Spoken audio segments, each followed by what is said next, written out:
Assalamualaikum warahmatullahi wabarakatuh. Perkenalkan, nama saya Rizky Gunawan. Saya berasal dari kelas IF2, nomor BP 19101152630071. Kali ini saya akan membahas materi tentang SCM dan CRM dengan dosen pengampu yaitu Bapak Muhammad Hafiz, Eskom Mkom. Baik, langsung saja masuk ke materinya, yaitu yang pertama, CRM atau Customer Relationship Management. Terdiri dari proses yang digunakan perusahaan untuk melacak dan mengatur kontraknya saat ini, serta calon pelanggan. CRM software yang digunakan untuk mendukung proses ini. Informasi tentang pelanggan dan pelanggan interaksi dapat dimasukkan, disimpan dan diakses oleh pegawai di berbagai departemen perusahaan. Khas tujuan CRM adalah untuk meningkatkan layanan yang diberikan kepada pelanggan, dan pelanggan untuk menggunakan informasi kontak untuk target pemasaran. Selanjutnya, yang mencakup berbagai aspek yang berhubungan langsung dengan satu sama lain, yaitu depan kantor operasi, interaksi langsung dengan pelanggan, misal panggilan telepon, email, layanan online, dan lain-lain.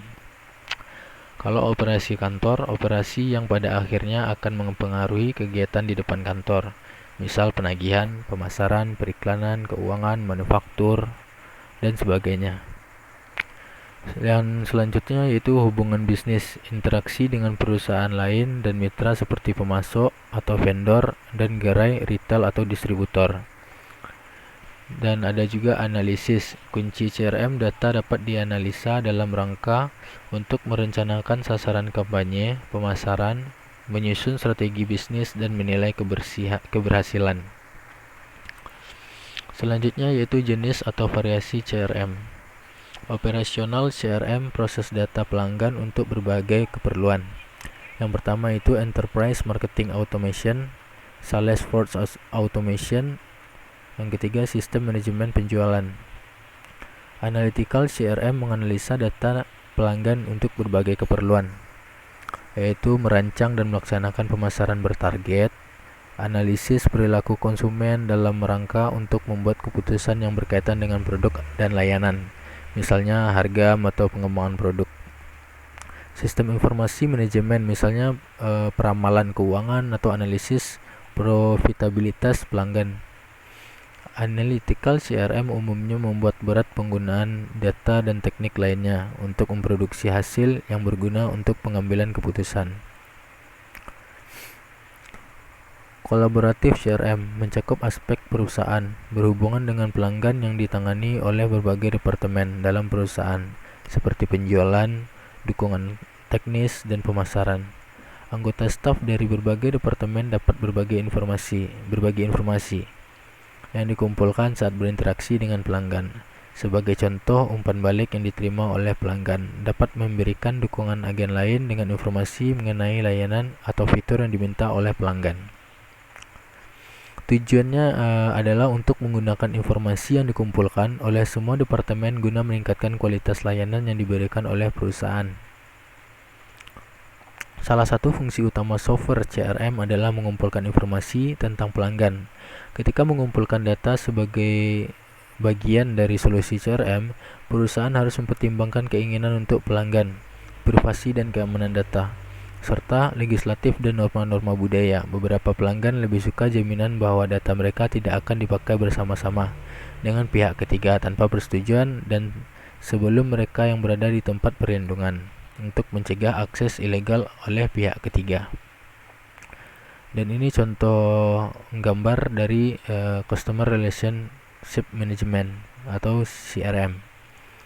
Di sini bisa kita lihat customer system, dan dari rangka ini kita bisa lihat bahwasannya CRM itu sangat mencakup, yaitu dengan pelanggan atau customer, ya, hubungan antara pemasok atau suatu perusahaan dengan pelanggannya, ya, misalnya seperti customer service, contact center, sales atau dan lain sebagainya.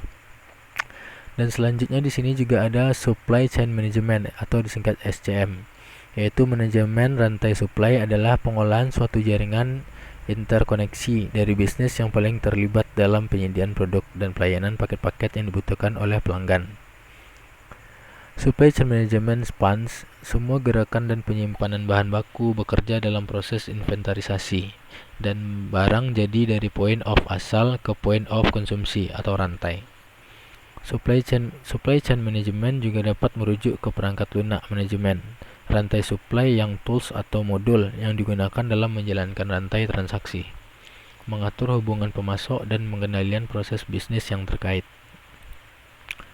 Manajemen rantai supply merupakan pendekatan lintas fungsi untuk mengatur pergerakan bahan baku dalam sebuah organisasi. Beberapa aspek internal pengolahan bahan baku menjadi barang jadi dan kemudian penyelesaian barang dari organisasi terhadap konsumen akhir. Rantai kegiatan dapat dikelompokkan menjadi strategis, taktis, dan operasional. Perkembangan supply chain management yaitu yang pertama dari era penciptaan. Istilah rantai manajemen pertama kali digunakan oleh industri konsultan Amerika pada awal tahun 80-an. Namun konsep dalam manajemen rantai supply sangat penting pada awal abad 20. Yang kedua yaitu integrasi era. Ini era studi manajemen rantai supply yang disorot dengan perkembangan Electronic Data Interchange atau ED dalam sistem yang dikembangkan tahun 60-an dan 90-an melalui pengenalan Enterprise Resource Planning atau ERP sistem. Era tersebut berkembang sampai abad ke-21 dengan perluasan internet berbasis sistem kolaboratif. Selanjutnya yaitu era globalisasi, spesialisasi era tahap 1 outsource manufaktur dan distribusi. Dan bisa kita lihat di sini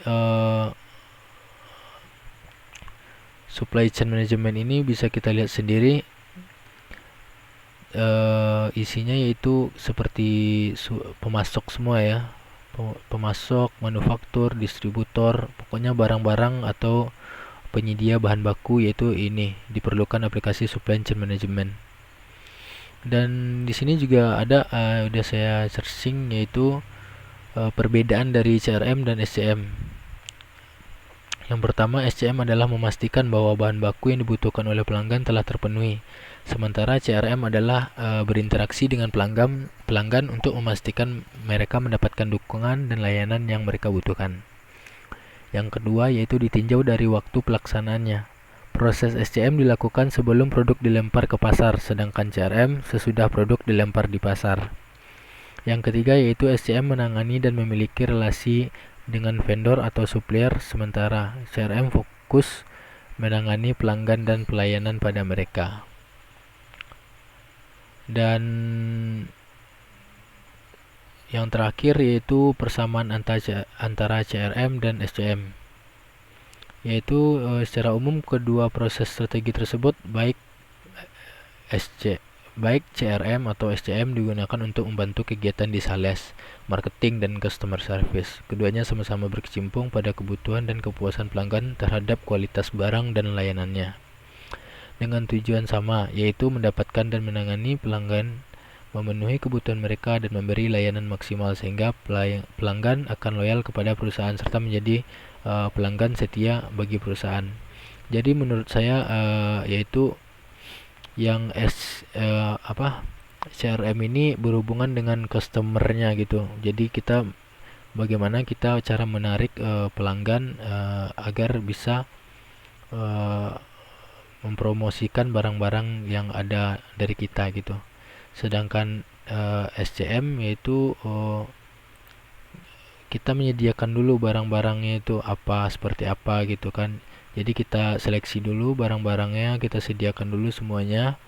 Habis itu baru kita publikasikan ke luar gitu. Baik, mungkin sampai di situ dulu materi yang saya sampaikan. Semoga teman-teman bisa memahaminya, dan maaf jika ada salah kata. Saya tutup dengan Assalamualaikum warahmatullahi wabarakatuh.